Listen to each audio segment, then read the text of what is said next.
आपका स्वागत है मेरे चैनल एडिल्यूमिनेसेंस पर। आज की वीडियो में मैं लेकर आई हूँ, ये जो नया टॉपिक है इसका नाम है सैम्पलिंग टेक्निक्स। ये जो टॉपिक है ये मैंने उठाया है biostatistics 8th semester B pharma से। ठीक है, तो सैम्पलिंग टेक्निक समझने के लिए पहले तुमको ये समझना पड़ेगा कि सैम्पलिंग है क्या, और सैम्पलिंग क्या है ये समझने के लिए तुम्हें समझना पड़ेगा कि सैम्पल क्या है। तो सैम्पल समझने के लिए थोड़ा यहाँ आ जाओ, क्लोज आ जाते हैं। मान लो कि तुम कोई रिसर्चर हो, तुमको रिसर्च करना है और मैंने तुम्हें रिसर्च दिया है। मान लो तुम मेडिकल फील्ड से बिलोंग करते हो, मैंने तुमको ये दिया है, टास्क दिया है कि आप ये रिसर्च कीजिए कि ना एक जिला या फिर एक पूरे मध्य प्रदेश, मान लीजिए एक पूरे राज्य के अस्थमैटिक पेशेंट्स पे आपको रिसर्च करनी है कि ये जो अस्थमा के पेशेंट हैं, ये सभी पेशेंट्स में आपको 2 मेडिसिन दी जा रही है, साल्ब्यूटामॉल, साल्मेटेरॉल। तो विच मेडिसिन इज मोर एफिशिएंट, इस टाइप के कुछ भी आपको मिला है ना रिसर्च करने को। तो अब भैया मध्य प्रदेश में कितने सारे अस्थमा के पेशेंट्स होंगे, तो तुम क्या दरवाज़ा खटखटा के सबके घर पहुंच जाओगे, या इतना डेटा तुम्हें मिलेगा कहाँ से? तो इतने सारे पेशेंट्स को तो तुम नहीं पकड़ोगे। तुम क्या करोगे, तुम ये डेटा निकालने के लिए कौन सी ड्रग बेहतर है, इसके लिए तुम उन पेशेंट्स को सेलेक्ट करोगे जो कि ये दोनों ड्रग्स ले रहे हैं। अब ये जो पेशेंट हैं, ये जो दोनों ड्रग ले रहे होंगे, ये पूरे एमपी में कहीं भी हो सकते हैं। तो तुम क्या करोगे, पूरे एमपी को ना टारगेट करते हुए एमपी के कोई स्पेसिफिक एरिया पे जाओगे, है ना। कोई स्पेसिफिक एरिया, जैसे कि तुमने ले लिया, मैंने ले लिया मान लो भोपाल, विदिशा, रायसेन, सीहोर, 4 जगह, है ना। ये भी तो अपने एमपी को रिप्रेजेंट कर रहे हैं। तो बस मैंने क्या किया, इन चारों जिलों में जो मेन अस्पताल थे वहाँ से डेटा उठा लिया, और वहाँ से डेटा उठाने पर मुझे 1000 पेशेंट मिल गए। तो ठीक है ना, मेरे ये 1000 पेशेंट पूरे एमपी के पेशेंट्स को रिप्रेजेंट कर रहे हैं। ठीक है, तो अब मैंने क्या किया, इन 1000 लोगों पे रिसर्च अप्लाई किया, जो भी टेक्निक थी इन्हीं से कंक्लूजन निकाला, और कंक्लूजन निकालने के बाद मैंने पूरा जो कंक्लूजन था उसको किसके बिहाफ में शो कर दिया, एमपी के बिहाफ में। तो ये क्या हुआ, ये मैंने कम लोगों के साथ में पूरा रिसर्च फॉलो किया। तो जहाँ हमें पूरा रिसर्च परफॉर्म करना है उसे हम कहते हैं पॉपुलेशन। वो पॉपुलेशन जिस पे हमको रिसर्च अप्लाई करना है, ये पॉपुलेशन किसके अंडर आती है, यूनिवर्स के अंदर आती है। यूनिवर्स में तो भांति भांति प्रकार के लोग हो सकते हैं यार, लेकिन तुम्हें जिस स्पेसिफिक लोगों पे, जिन चीज़ों पे तुमको एप्लीकेशन करना है अपने रिसर्च मेथड का, तो वो हो जाएगी तुम्हारी पॉपुलेशन। और पॉपुलेशन के बाद में जिन लोगों को तुमने सेलेक्ट किया होगा रिसर्च के लिए, वो हो जाएगा तुम्हारा सैंपल। ऑलराइट, चलो आगे बढ़ते हैं। किताब में क्या लिखा है थोड़ा पढ़ लेते हैं। When you conduct research about a group of people, it is rarely possible to collect the data from every person in that group. Instead, you select a sample. A sample is the group of individuals who will actually participate in the research. To draw valid conclusions from your results, you have to carefully decide how you will select a sample that is representative of a group as a whole. This is called sampling method. अभी इसने क्या बोल दिया, इसने ये कह दिया कि भाई जब आप कोई भी रिसर्च अप्लाई कर रहे हो, है ना, कंडक्ट कर रहे हो, तो ये बहुत मुश्किल होता है कि हर एक इंसान के पीछे आप पड़ जाओ और उसी से पूरे डेटा कलेक्ट कर लो, है ना। तो इसके लिए हम क्या करते हैं, ग्रुप बनाते हैं, एक सैंपल को सिलेक्ट करते हैं। वो सैंपल हमारी पूरी पॉपुलेशन का रिप्रेजेंटेटिव होता है। तो इसी सैंपल को चुनने की जो कला है, जो मेथड है, उसे हम कहते हैं सैम्पलिंग मेथड या सैम्पलिंग टेक्निक्स। तो चलो देख लेते हैं कितने टाइप की सैम्पलिंग टेक्निक्स होती हैं। 2 तरह की होती है सैम्पलिंग टेक्निक्स, एक होती है प्रोबेबिलिटी सैम्पलिंग, एक होती है नॉन प्रोबेबिलिटी। प्रोबेबिलिटी सैम्पलिंग क्या होता है, इसके अंदर रैंडम सिलेक्शन होता है। ठीक है, जो कि पूरे ग्रुप में से स्टैटिस्टिकल क्या कहना चाहिए मुझे एक तरीके से, हाँ देखो, प्रोबेबिलिटी सैम्पलिंग के अंदर क्या होता है कि रैंडम सिलेक्शन हो रहा है। अब रैंडम सिलेक्शन हो रहा है, इसका मतलब ये हुआ कि रास्ते में अगर 100 लोग खड़े हैं या लाइन में 100 लोग खड़े हैं, रैंडमली मुझे सिलेक्ट करना है, तो भाई चांसेस है ना कि सब में से कोई ना कोई चुना जा सकता है, यानी सबके चांसेस बराबर है, लकी ड्रॉ की तरह। 100 लोगों ने लॉटरी ली, लॉटरी की टिकट लेकिन एक की खुलेगी, तो चांसेस तो है ना कि सब में से किसी की भी खुल सकती है। तो अगर हर पर्सन के सिलेक्ट होने के चांसेस बराबर हैं, तो वो हो जाएगी प्रोबेबिलिटी सैम्पलिंग। और नॉन प्रोबेबिलिटी सैम्पलिंग क्या होता है, ये नॉन रैंडम सिलेक्शन होता है ना। नॉन रैंडम यानी कि अब इसमें कोई ना कोई क्राइटेरियन सेट कर देते हैं, या कोई कन्वीनियंस के अकॉर्डिंग इसमें डेटा कलेक्ट किया जाता है। अब इसमें ऐसा हो गया कि मान लो 100 लोगों की लॉटरी की टिकट 100 लोगों ने लॉटरी की टिकट खरीदी, लेकिन ना वो नियम पढ़ना भूल गए। नियम ये था कि लॉटरी सिर्फ उन्हीं लोगों की खुलेगी जिनकी उम्र 20 से 30 साल के बीच में होगी। अब क्या हुआ, जो 20 से छोटे थे वो छट गए और 30 के ऊपर थे वो छट गए। तो यानी जो छट गए उन लोग का चांस ही नहीं लॉटरी जीतने का। तो बचा कौन, 20 से 30 वाले। तो यहाँ क्या हुआ, ये क्राइटेरियन बन गया ना एक। तो इस तरह की जो सैम्पलिंग होती है उसे हम कहते हैं नॉन प्रोबेबिलिटी सैम्पलिंग। ठीक है, चलो थोड़ा डिटेल में पढ़ लेते हैं सबको। पहला है प्रोबेबिलिटी सैम्पलिंग। इसके अंदर आते हैं 4, कौन कौन से, पहले 4 देख लो। Simple random sampling, systematic sampling, stratified sampling और क्लस्टर सैम्पलिंग। चलो पहला देखो, सिंपल रैंडम सैम्पलिंग, यानी कि तुम्हें 1000 लोगों में से 100 लोग चुनना है। ठीक है, अपने रिसर्च को कंडक्ट करने के लिए। अब 100 लोग तुमने कैसे चुनना है यार, क्यों सर खपाना, रैंडमली चुन तो लो। तो रैंडमली चुनोगे तो क्या होगा भाई, सभी लोग चुने जा सकते हैं, कोई मतलब सभी लोग मतलब एक साथ नहीं चुने जा सकते। मेरे कहने का मतलब है सबकी प्रोबेबिलिटी है चुने जाने की, है ना। तो इसमें क्या होता है, इन सिंपल रैंडम का sample every member of the population has an equal chance of being selected. Your sampling frame should include the whole population. ठीक है, वही बात बोल दी इंग्लिश में और हिंदी में।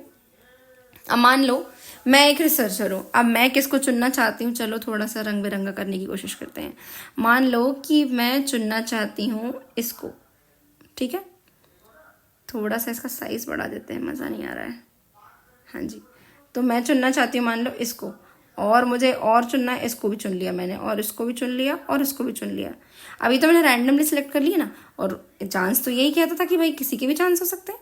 तो ये हो गया सिंपल रैंडम सैम्पलिंग, रैंडमली किसी को भी सेलेक्ट कर लिया। फिर आता है सिस्टमैटिक सैम्पलिंग। अब सिस्टमैटिक सैम्पलिंग मतलब क्या, आपने क्या किया, सिस्टम से सबको खड़ा कर दिया। मान लो मुझे एक क्लास में से 50 बच्चे हैं और मुझे ना कहीं ले जाना है बाहर, कहीं विजिट करवाने, तो मैं सिर्फ 5 बच्चों को ले जा सकती हूँ। अब 5 बच्चे कैसे ले जाऊँ, बच्चे बुरा मान जाएंगे। तो मैंने क्या किया, एक सिस्टम बनाया। सिस्टम कैसे बनाया मैंने, जो भी मुझे ठीक लगा, लिस्ट बना लो बच्चों की, और उनमें से जो भी एक स्पेसिफिक इंटरवल पे बच्चे आए उनको ले लो। नहीं समझ आया, मान लो कि ये आपके सामने कुछ स्टूडेंट्स खड़े हुए हैं। ठीक है, और मुझे में सिर्फ 5 लोग सेलेक्ट करने हैं। तो मैंने क्या किया, हर तीसरे व्यक्ति को सेलेक्ट करा। हर तीसरा व्यक्ति कौन, 1 2 3 तीसरा ये, 1 2 3 तीसरा ये, 1 2 3 तीसरा ये, 1 2 3 तीसरा ये, और कोई यहाँ होगा तो उसको। तो ऐसे करके मेरे ये जो जिन लोगों को मैंने सेलेक्ट किया है वो लोग सेलेक्ट हो गए। तो ये एक सिस्टमैटिक तरीके से हुए ना सेलेक्ट। तो ये हो गए सिस्टमैटिक सैम्पलिंग। अगली आती है स्ट्रेटिफाइड सैम्पलिंग। स्ट्रेटिफाइड सैम्पलिंग, अब स्ट्रेटिफाइड सैम्पलिंग के अंदर क्या है, यहाँ पे बनाना पड़ेगा स्ट्रेटा। स्ट्रेटा क्या होता है, ग्रुप्स होते हैं, है ना। अब इसमें पहले पढ़ लो, लिखा क्या है, लिखा है stratified sampling involves dividing the population into सब populations that may differ in important ways. It allows you to draw more precise conclusions by ensuring that every subgroup is properly represented in the sample. यानी कि हमने क्या किया, इसके अंदर हमने जितनी भी पॉपुलेशन थी उसको ना सब पॉपुलेशन में डिवाइड कर दिया। यानी कि मेरे पास 1000 लोग थे। अब 1000 लोगों में से भाई मैं कैसे चुनूँ, मुझे कुछ समझ नहीं आ रहा। तो मैंने क्या किया, उनको डिवाइड कर दिया 2 ग्रुप्स में, 2 सब पॉपुलेशंस में, एक लड़की एक लड़का, मेल फीमेल। ठीक है, तो अब मैंने क्या किया, मुझे जितने लोग सेलेक्ट करने थे, कुछ लोग मैंने इस फीमेल में से सिलेक्ट कर लिए, कुछ लोग मैंने मेल में से सिलेक्ट कर लिए।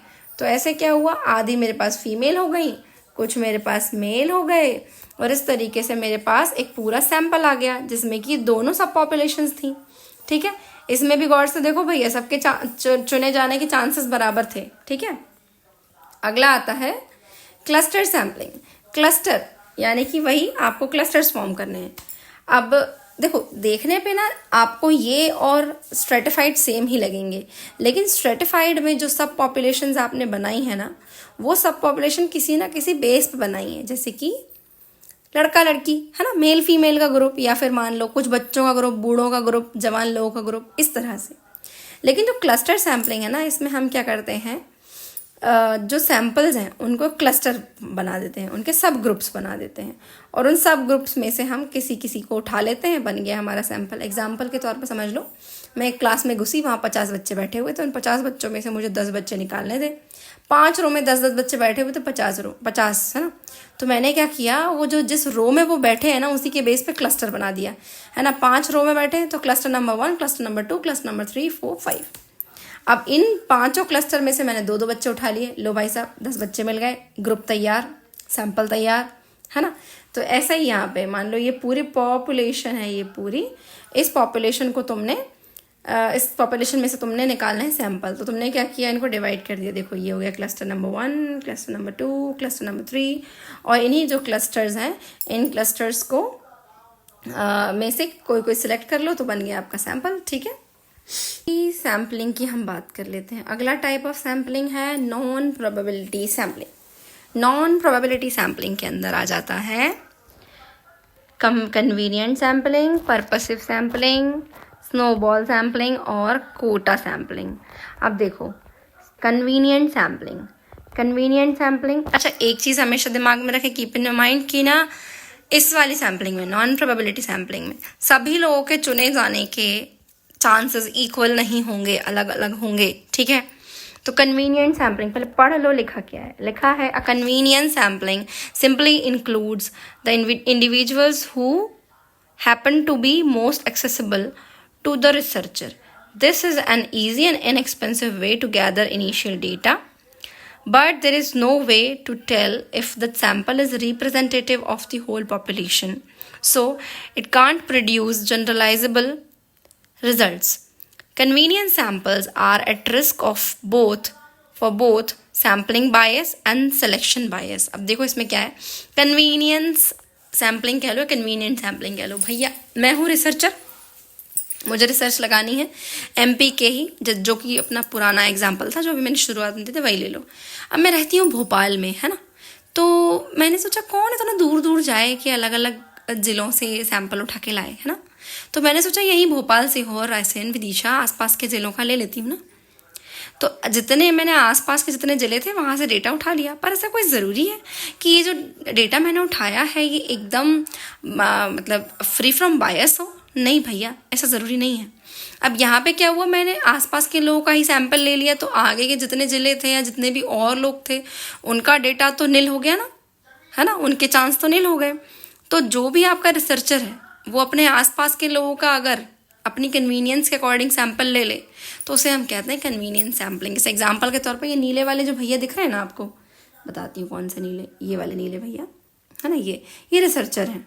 अब ये चाहते हैं कि मैं अपना एक रिसर्च कंडक्ट करूँ। रिसर्च कंडक्ट करने के लिए भैया जी ने क्या किया, सैंपल लिया। अब उन्हें जो सैंपल चाहिए था ना, वो सैंपल उन्हें कन्वीनियंस के अकॉर्डिंग चुनना था। उन्होंने चुन लिया इस वाले को, इस वाले को, इस वाले को और इस वाले को। पीला कलर कुछ दिख नहीं रहा, लाल लेके आती हूँ, चलो ये सही है। एक इस वाले को ले लिया, इसको ले लिया, इसको ले लिया और इसको ले लिया। ठीक है, तो क्या हो गया, इन्होंने अपनी कन्वीनियंस के अकॉर्डिंग 4 लोगों को सेलेक्ट कर लिया। ठीक है, अगला आता है पर्पसिव सैम्पलिंग, यानी पर्पसफुल, भैया अपने मर्जी से, यानी इसको कह सकते हैं judgmental sampling. This type of sampling also known as judgmental sampling involves the researcher using their expertise to select a sample that is most useful to the purpose of the research.